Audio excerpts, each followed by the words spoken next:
Ce sont les femmes qui étaient la première à faire cette restitution du Congrès auprès des femmes. Ce sont les femmes qui ont la connaissance des armes juridiques. Si les hommes se comportent comme tels, ce sont les femmes qui ont éduqué les hommes. Alors je vous exhorte, nos mamans, nos jeunes filles, et là où vous êtes, allez vous faire enrôler. Ce sont les femmes qui ont la connaissance des instruments juridiques dans soi. Quelque part, ce n'est pas la faute à nous-mêmes femmes parce que c'est nous qui éduquons les enfants. La femme représente 51% de la population. Mais comme vous voyez aux différentes législatures, ce sont plus les hommes qui passent. Pourquoi? Il y a des femmes qui vont aux élections pour élire les hommes. Et que faites-vous pour pouvoir bousculer la femme à être présent, à aller à l'enrôlement? Qu'est-ce que vous faites concrètement? Vous, dans les partis politiques? Bonne année, fidèles téléspectateurs de l'émission Tribune des femmes. Nous sommes ravis, mon équipe et moi, de vous retrouver pour cette première production de votre magazine pour l'année 2023. Nous saisissons cette occasion pour présenter nos vœux le meilleur à tous nos téléspectateurs et à vous tous pour cette année qui commence, réussite et succès dans vos entreprises. Tribune des femmes, vous le savez, est un magazine habituel qui parle de la femme, de ses droits et devoirs, une émission qui fait connaître à la femme ses droits et ce qu'elle peut faire pour apporter sa contribution au développement de notre beau et cher pays. Eh bien, partout où vous nous suivez, vous êtes sans ignorer que nous sommes, je parle de la RDC, notre pays, qui est en pleine préparation pour organiser les élections 2023 et ça sera déjà d'ici là et maintenant là nous sommes en pleine période d'enrôlement et de l'identification, mais le constat jusque là est amer, toujours amer, parce que le nombre de femmes choisies pour ces mandats électifs est toujours minime, que ce soit au Parlement et que ce soit dans nos assemblées provinciales à travers les pays. Voilà qui pousse beaucoup de mouvements féminins à s'élever et à se mobiliser pour parvenir à amener la population, cette fois-ci, cette année pour ces élections 2023, à voter pour les femmes afin de permettre au pays d'accroître le nombre de femmes dans ces institutions. Nous avons cité les parlements et les assemblées provinciales, et pour que au finish qu'elles arrivent quand même à briguer des postes de prise de décision. Les partis politiques également, les femmes qui militent dans ces partis politiques sont en train aussi d'emboîter ces pas pour réussir ces paris. Voilà. Pour retourner au thème d'aujourd'hui, il y a un programme qui est élaboré par les FOFE CGDD, Forum des femmes citoyennes et engagées pour la gouvernance, la démocratie et le développement. Le programme est dénommé Leadership politique féminin en action. Pourquoi avoir pensé à ce programme? Le FOFE CGDD, pourquoi a-t-il pensé à organiser ce programme? Pense-t-il pouvoir atteindre les objectifs assignés en procédant de la sorte? FOFE CGDD sera-t-il capable de fédérer et les femmes et pourquoi pas nos partenaires hommes autour de cette idée? J'ai sur ce plateau pour en parler trois jolies dames sur ces plateaux. Je commence par Maître Diane Chiboula. Elle est secrétaire générale du MCU, Mouvement Congolais Uni. Bonsoir, Maître. Bonsoir. À côté d'elle, c'est Marie Lukusa. Elle est présidente du Forum des femmes citoyennes et engagées pour la gouvernance, la démocratie et le développement. Bonsoir, Marie Lukusa. Et à côté de Marie Lukusa, nous avons Madame Patricia Odel. Elle est coordonnatrice nationale dans Ensemble pour la République. Et là, elle s'occupe du genre. Bonsoir. Voilà. Nous avons déjà donné, nous vous avons donné cette unité générale à l'introduction. Et je reviens vers nos invités pour savoir pourquoi avoir mis en place un projet sur le leadership politique féminin en action. Merci beaucoup. Nous sommes du Forum des femmes citoyennes et engagées pour la gouvernance, la démocratie et le développement, comme vous venez de les présenter. Donc, FOFECGDD, nous sommes une organisation de droits de l'homme qui milite pour les droits de femmes et de jeunes filles, avec comme objectif principal de contribuer à la promotion des droits des femmes, mais également à promouvoir l'inclusion des femmes au poste de décision, de prise de décision et à mandat électif. C'est dans cet aspect-là que nous avons mis un programme. Ce programme s'intitule Participation politique de la femme.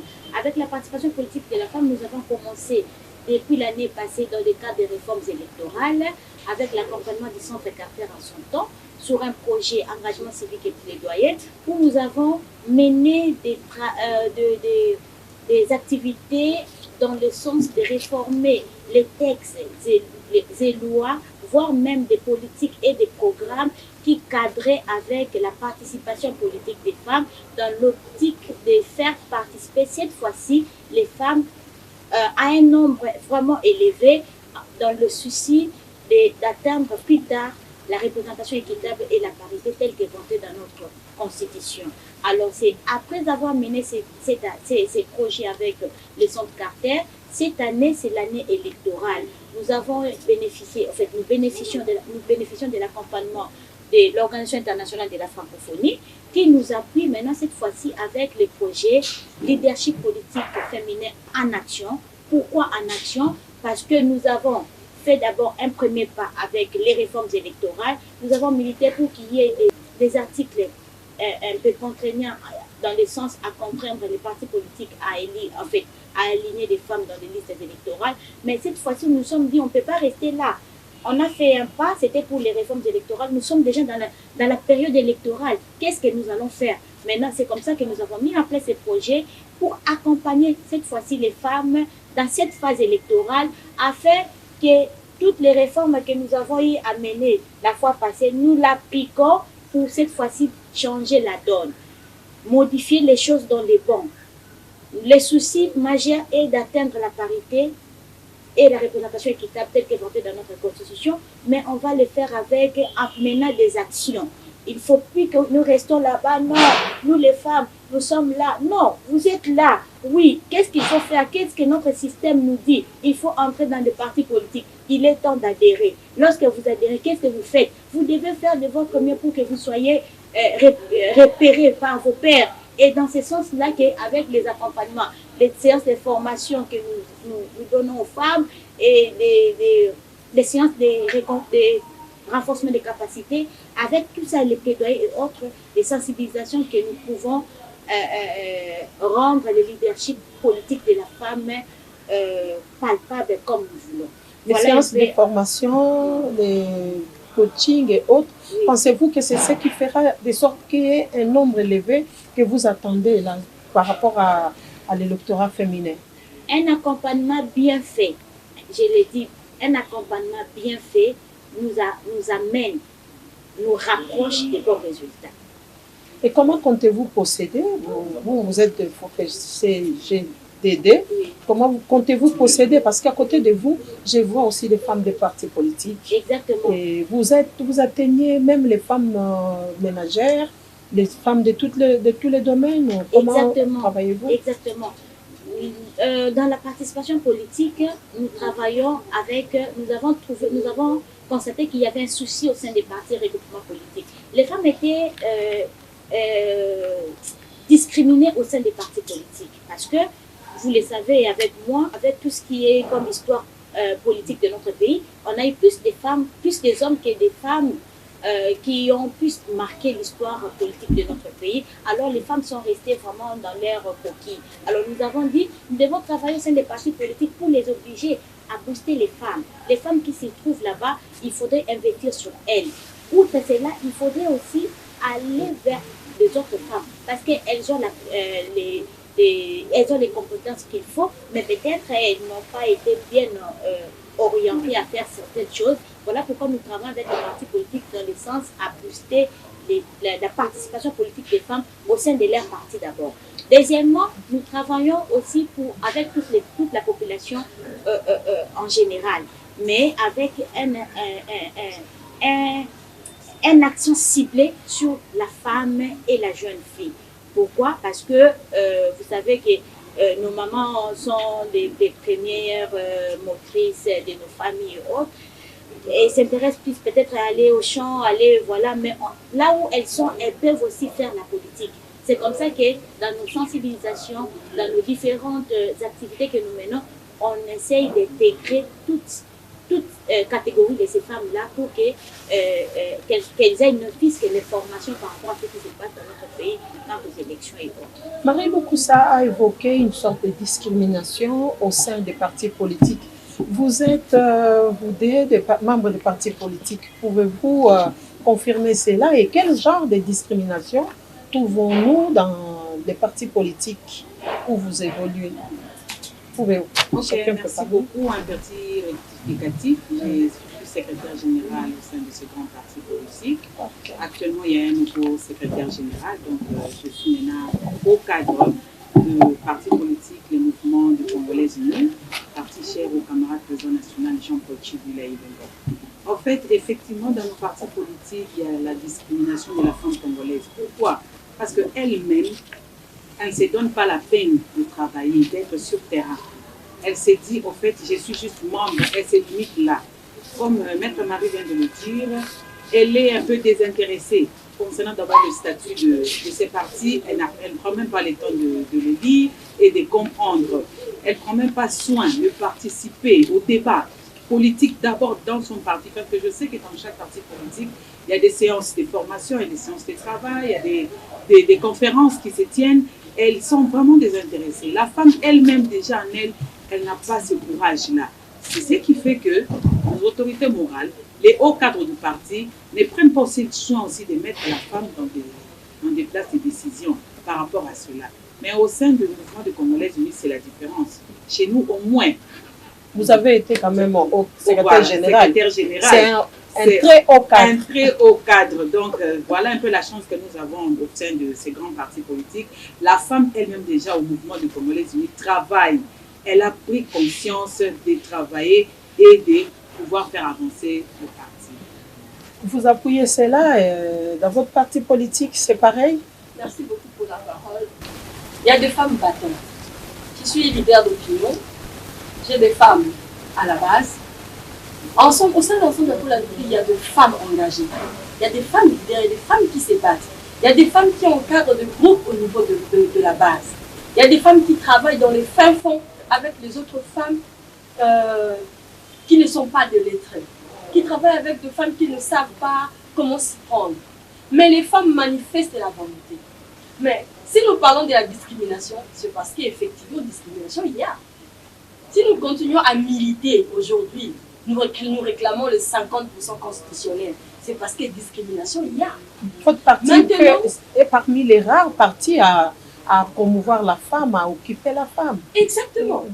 Alors, ensuite, pour la République, le parti chez Amos Katumbi Tchapoué accorde vraiment une action particulière à la femme. Il accorde son attention à la femme.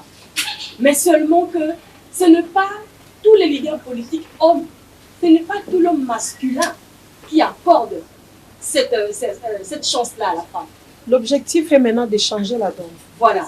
L'objectif est vraiment de renverser et de bouleverser les choses et de changer vraiment le système. C'est ce que nous faisons au sein d'Ensemble. La femme au sein d'Ensemble pour la République réclame la parole, réclame sa place. Et elle le fait avec dévouement. Elle le fait avec dévouement et des fois même, elle étonne. Quand nous parlons de sensibilisation et tout par rapport au statut et autres, je vous dirais qu'au sein d'Ensemble pour la République, ce sont les femmes qui s'engagent à faire cela. Pour ne pas citer que moi-même, tel que je suis là. Nous avons récemment tenu un congrès. Nous avons fait la restitution de ces congrès-là. Les femmes, nous l'avons fait.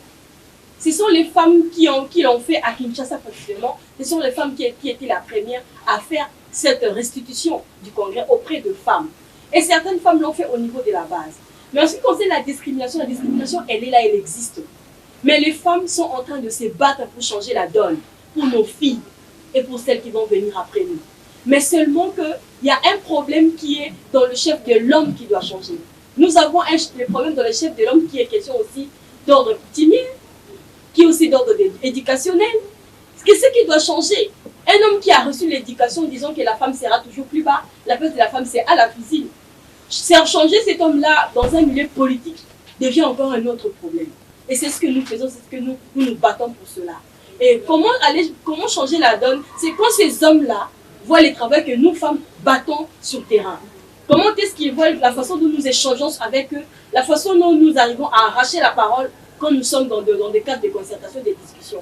C'est en ce moment-là que nous changeons la donne, c'est en ce moment-là que le système est en train de pencher. Le système s'est dit non, on doit changer parce que les femmes qui sont là, ce ne sont pas les femmes d'hier, ce sont les femmes d'aujourd'hui. Et ce sont les femmes qui militent pour le changement. Ce sont les femmes qui ont la connaissance des armes juridiques, des instruments juridiques dans soit plus. Voilà. Quelque part, ce n'est pas la faute à nous-mêmes femmes parce que c'est nous qui éduquons les enfants. Si les hommes se comportent comme tels, ce sont les femmes qui ont éduqué les hommes à se comporter comme tels. Vous ne pensez pas? Merci beaucoup, madame. Je veux répondre. Vous savez, dans la vie sociale, il y a toujours une question de responsabilité. Les responsabilités sont toujours partagées. Tant il y a des femmes qui militent pour le bien de femmes, tant il y a des femmes qui ne militent pas pour le bien-être de la femme. Voyez-vous, la femme représente 51% de la population. Mais quand vous voyez aux différentes législatures, ce sont plus les hommes qui passent. Pourquoi? Il y a des femmes qui vont aux élections pour élire les hommes. Ce qui fait que ce sont cette catégorie de femmes-là qui ne savent pas vraiment qu'il faut commencer par la cellule de base qui est la famille pour les échanges et partage de responsabilités entre filles et garçons. Tous les enfants à l'école. Pourquoi vous envoyez vos filles à l'école? Seulement pour aller se marier? Seulement pour apprendre la langue française? Non. On envoie nos filles à l'école pour que nos filles puissent briguer des mandats, pour que nos filles puissent aussi se prévaloir à la magistrature suprême, pourquoi pas? Mais il y a ces femmes-là, et nous avons ces femmes-là dans nos bases. Nous échangeons avec elles. Les us et coutumes priment beaucoup sur certaines femmes. Alors nous sommes en train de nous battre sur cela. Ce n'est pas peu de choses. C'est un combat de longue haleine. Et nous savons certes que nous allons gagner cette bataille. Mais on a déjà gagné la bataille, mais c'est la guerre qui reste à remporter. Vous voulez compléter? Non. À nous attendre sur ces plateaux, c'est comme si rien ne s'est fait comme tel. Et pourtant, les statistiques actuelles nous donnent quand même un peu de souffle à la femme. Si nous regardons du côté gouvernement, il y a quand même 25% des femmes. C'est déjà des postes de prise de décision. Pour servir les pays, la femme doit simplement aller au Parlement. Il y a des femmes au gouvernement, il y a des femmes dans d'autres institutions. Mais nous, en fait, avoir 25%, c'est quelque chose de bien. On avait applaudi quand on avait 25%. Mais la Constitution ne parle pas de 25%. La Constitution a parlé de 50% et de la représentation équitable. La Constitution n'a pas parlé de 25%. 25%, on a dit, bon, les autorités ont la volonté, ils ont manifesté la volonté. Mais il faudrait continuer. On va terminer avec l'enrôlement bientôt, peut-être la semaine prochaine. Combien de femmes se sont fait enrôler? La sensibilisation que nous avons tant décriée par rapport aux femmes, la sensibilisation ciblée par rapport à la femme, on ne l'a pas senti. Il n'y a pas d'engouement. Il n'y a pas d'engouement. Et que faites-vous pour pouvoir bousculer la femme à être présent, à aller à l'enrôlement? Qu'est-ce que vous faites concrètement? Vous dans les partis politiques et vous dans les associations féminines? Nous dans les associations féminines, nous faisons des sensibilisations. Comme vous m'avez aidé à passer dans votre émission aujourd'hui, j'ai sensibilisé, je demande aux femmes, chères mamans, chères jeunes filles, allons nous faire enrôler parce que la carte d'électeur, en fait, l'enrôlement est la première opération qui nous donne la possibilité d'avoir la qualité d'électrice. Sans cela, nous ne pouvons pas élire ou nous ne pouvons pas nous faire élire.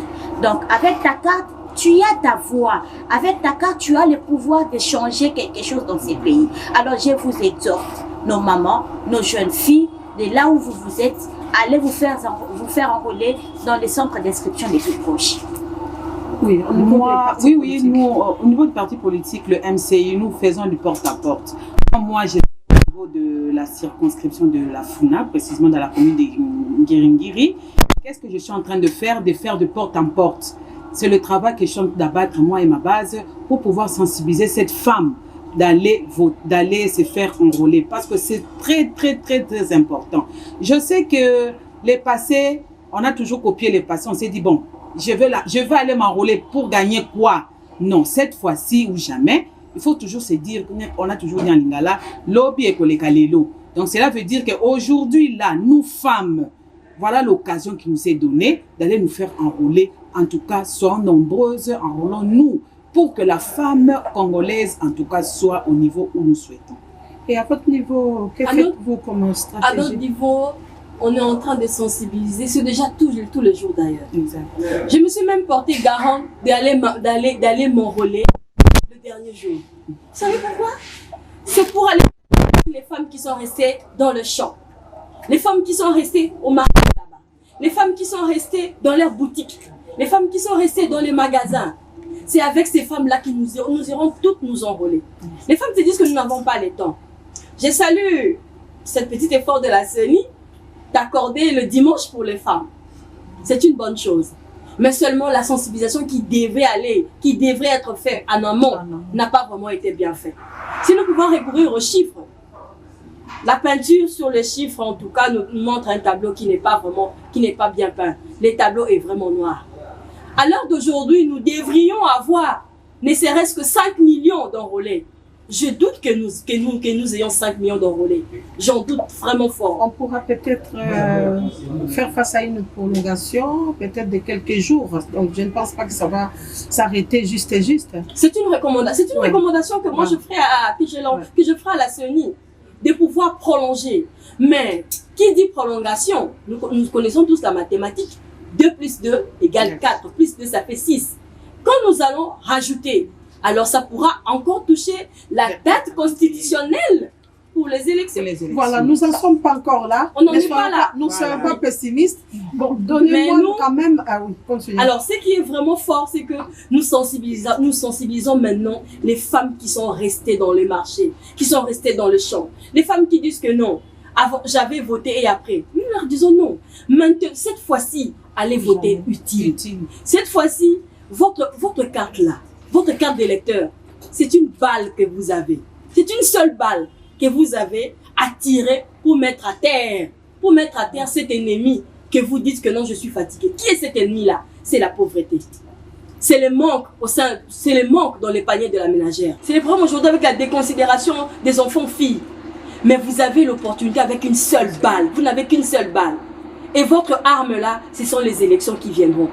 Allez vous faire enrôler pour les changements. Allez vous faire enrôler pour dire que ce qui est baki, pour vous dire que n'imto salité. Pour ne pas dire n'imto salité, allez vous enrôler. Quand vous irez vous enrôler, beaucoup ça les locaux pour la lobby asika. Vous faites en quelque sorte une stratégie de proximité en descendant sur terrain. Est-ce que vous sentez quand même l'engouement de ces femmes, ces jeunes filles sensibilisées? Vous sentez quand même à eux les besoins de devenir soit électrices ou candidates? Exactement. Pourquoi? La femme, vous et moi, nous connaissons la faiblesse de la femme. La faiblesse de la femme, c'est l'oreille. La femme doit entendre qu'on le lui dise. La femme doit entendre qu'on l'en informe. Qu'on lui dise quel est son intérêt. Son intérêt en tant que femme, c'est d'aller élire. Son intérêt en tant que femme, c'est d'abord commencer quelque part. Allez d'abord vous faire enrôler. En ce moment-là, vous aurez l'opportunité de faire un choix utile pour le changement, pour le bien-être de vos enfants, pour le bien-être du lendemain. C'est ce que nous disons aux femmes. La femme a besoin qu'on lui dise que ce que tu fais, c'est pour ton bien, c'est pour ta fille, c'est pour le futur.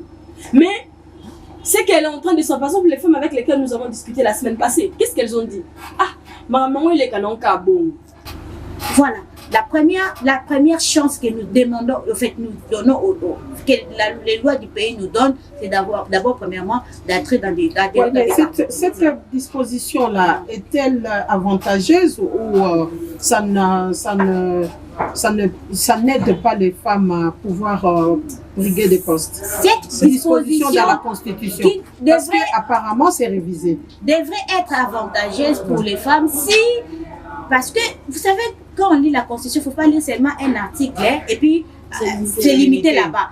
c'est une suite logique de pensée. Vous comprenez?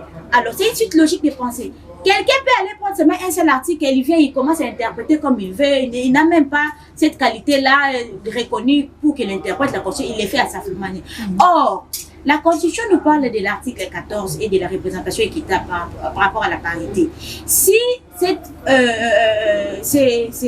article-là était avantageux par rapport à la femme, on aurait se conformé par rapport aussi à l'article 14 pour dire que non, lors de la formation du gouvernement, certes que les partis, les candidats proviennent des partis politiques, mais les partis politiques doivent aussi se conformer à l'article 14. Et donc il y a toute une architecture qui se lie les unes aux autres pour pour que nous puissions avoir les bons résultats. Vous comprenez? Mais lorsqu'on prend ça à titre individuel, on craint que nous puissions rester encore 50 ou même 60 ans pour atteindre plus tard la représentation équitable telle qu'éventée dans notre Constitution. Mais maintenant, là, ce sont les partis politiques qui alignent et qui ont beaucoup plus de chances de sortir des députés élus et qui ont la chance de proposer au gouvernement. Et ils ont aussi la chance d'avoir des mandataires. Des mandataires, voilà. Est-ce que ces partis politiques-là pensent aux femmes qui sont membres de ces partis politiques? Mais cette fois-ci, ils sont obligés, hein?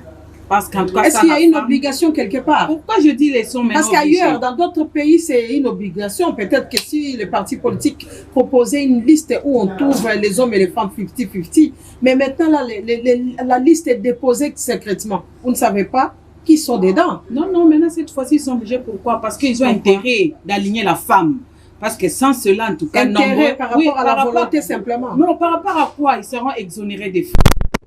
Ça, ce sont des nouveautés par rapport à la loi. Ce sont des nouveautés. Aujourd'hui, c'est par rapport à la loi électorale. Donc là, aujourd'hui, nos autorités morales sont vraiment en train de chercher la femme et la femme compétente pour pouvoir aligner cette femme-là. Parce qu'il a maintenant intérêt d'avoir la femme pour être exonérée des frais. Donc, allez-y comprendre que cette femme-là, aujourd'hui, elle doit saisir cette occasion, cette opportunité, elle ne doit pas laisser passer. C'est pourquoi, en tout cas, j'exhorte encore cette femme congolaise d'aller se faire enrôler. Ce n'est pas encore tard. Vous exhortez les femmes qui sont en dehors de vos partis politiques, mais dans vos partis politiques, nous avons des femmes animatrices, des chanteuses de gloire, au protocole, à la réception. Est-ce que vous avez motivé les femmes à l'interne? Chez nous, ça a déjà été fait en tout cas. Est-ce que il y a quand même les réunions des femmes des partis politiques? Vous avez, chez vous, c'est fait. Mais vous l'avez, vous avez échangé avec les autres partis politiques aussi pour qu'ils fassent pareil. Ouais. Madame, et puis Marie Loukoussa. Merci beaucoup, madame.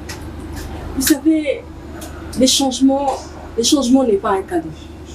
Le changement est le fruit du travail. Exact. Pourquoi je dis ça? Quand la Constitution insiste à ce que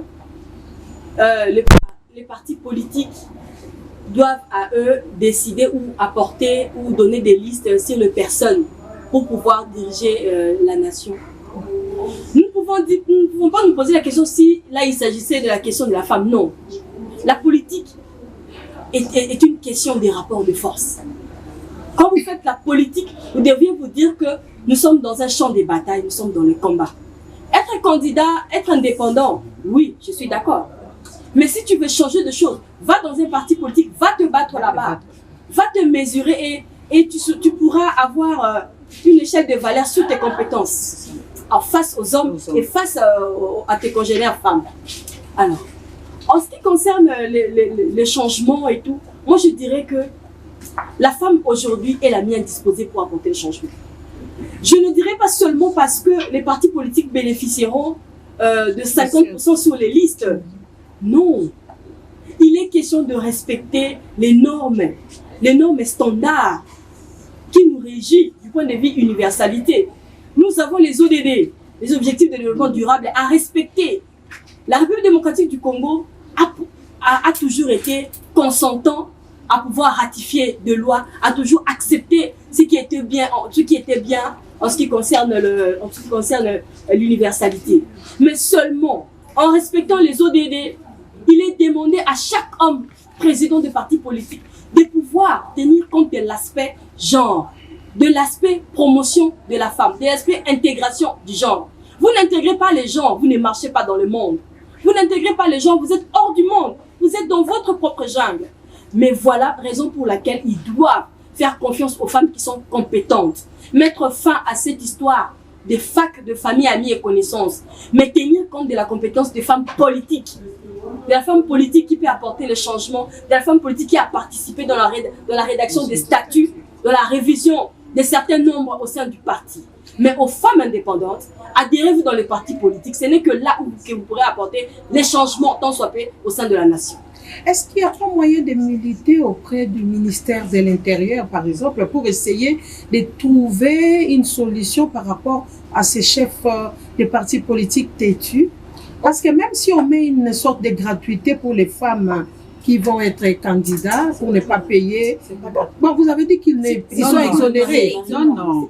Vous avez dit qu'ils sont exonérés, c'est qu'ils ne paieront pas pour les femmes. Non, je n'ai même pas même pas ça. Le parti ou les regroupements politiques qui alignera des femmes. les femmes au moins à 50% sera exonéré ou bien exempté des frais de caution. Des cautions, c'est ça. Mais c'est que ces femmes-là participeront d'une façon gratuite sans payer leur caution. C'est les partis. C'est les partis. Là, cette liste-là ne va pas payer. Ce n'est pas que la femme. Mais c'est déjà un gain pour ces partis politiques-là. Mais alors, il y a ceux qui peuvent faire fi et ne pas aligner des femmes. Et pourquoi vous ne mènerez pas une démarche auprès du ministère de l'Intérieur, par exemple, pour veiller à ce qu'il y ait une représentativité des femmes sur les listes? Au fait, la CENI, avec les mesures d'application qu'elle vient de publier, elles ont vraiment travaillé dans le sens d'améliorer davantage cet aspect des choses. En tout cas, merci aux législateurs. Non seulement aux législateurs, mais au président et toute son équipe de la CENI par rapport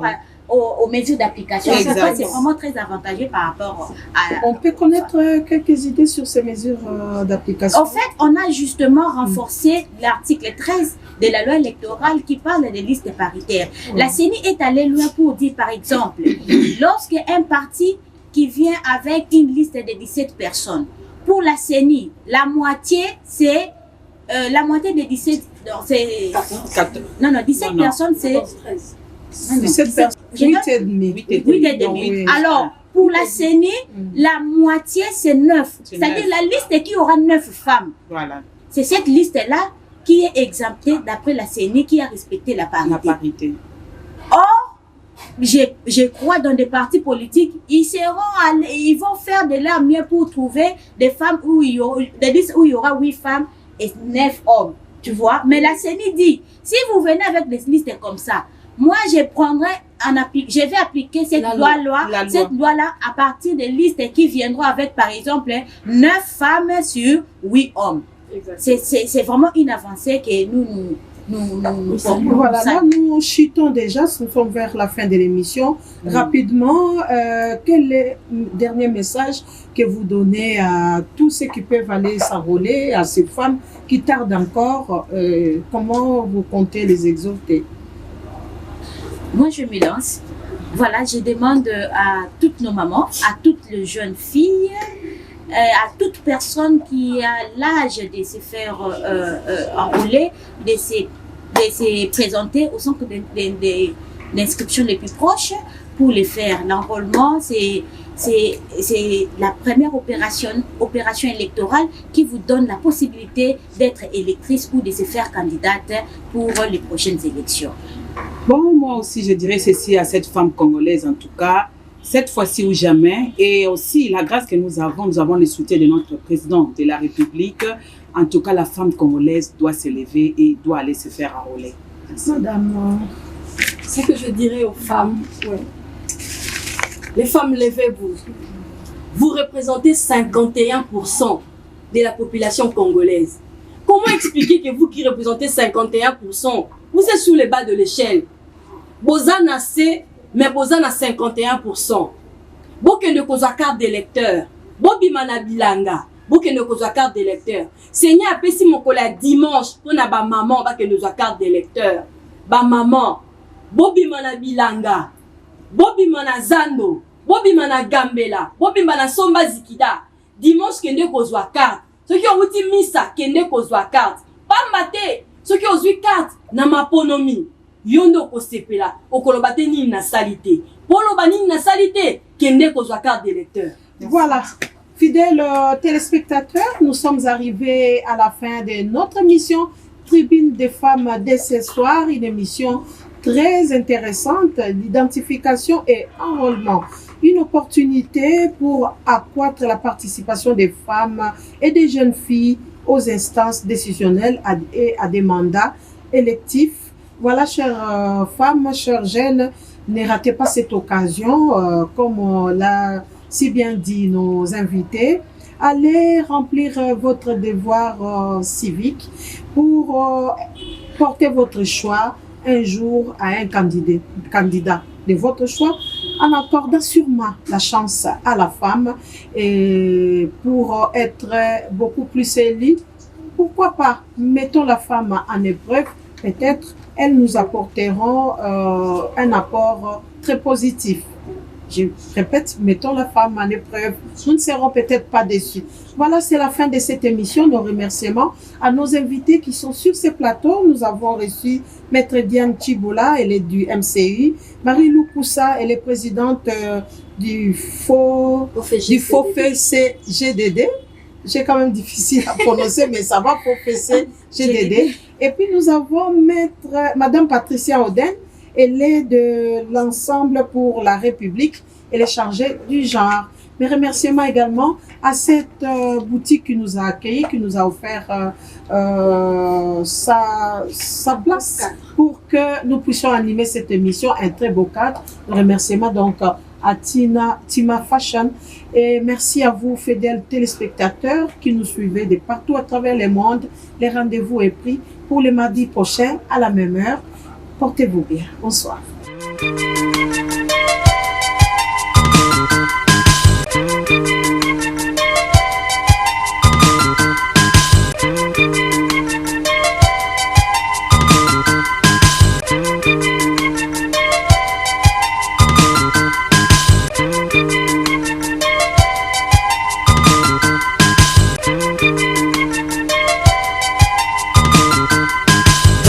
Makanisi yo mingi na ye painayo